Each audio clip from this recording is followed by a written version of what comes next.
In all these series that we're doing, occasionally we're going to take a look at misconceptions, things that are believed to be true in society, or maybe among your friends, or it's something you've heard or that you've read, and you go away with it and you think that it's right, and then you find out later it was a misconception that probably should have been addressed. And that's what I think misconceptions are. They're mistaken concepts, and we do well to address those and straighten them out and really tell the truth about things.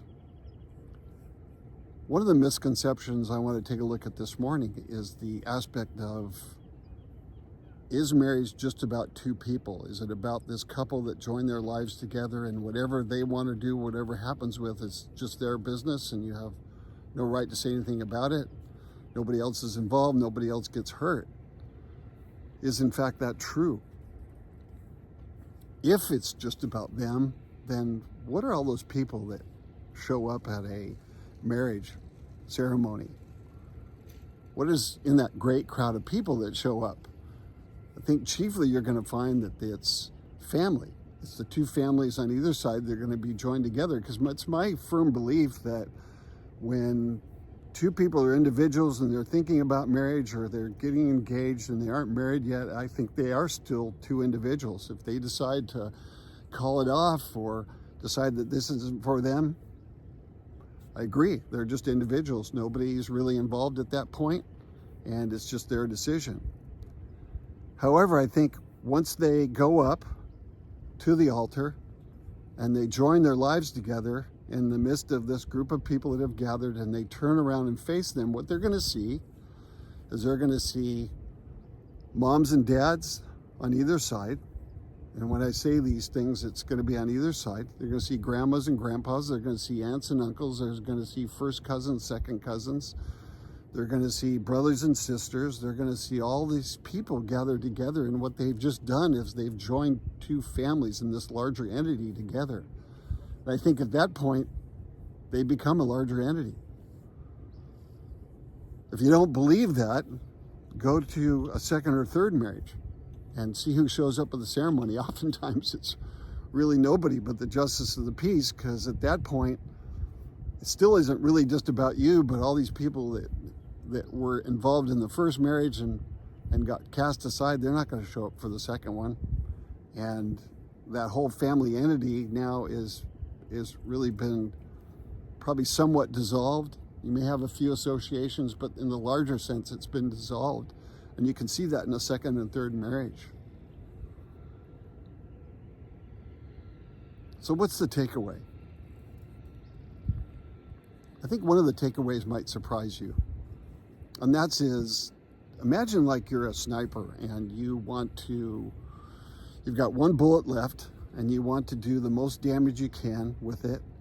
You know, do I take out one person? Do I take out, a high political figure or whatever? Not that I'm suggesting that, I'm just using this as an example, but do I take out one person? But how can I do more damage than that?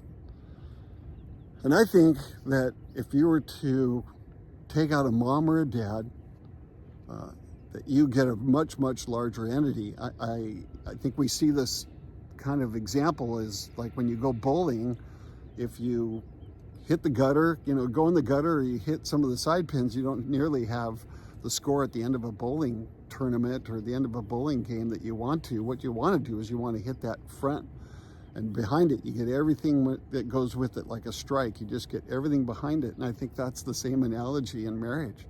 If you can break up the couple, then you can break up the relatives and the families, and you can cause damage to the children and to all involved. And I think if there was an enemy that was against us, or there was a sniper, like I said, that wanted to do the most damage, I think he would take out mom and dad in a marriage sense.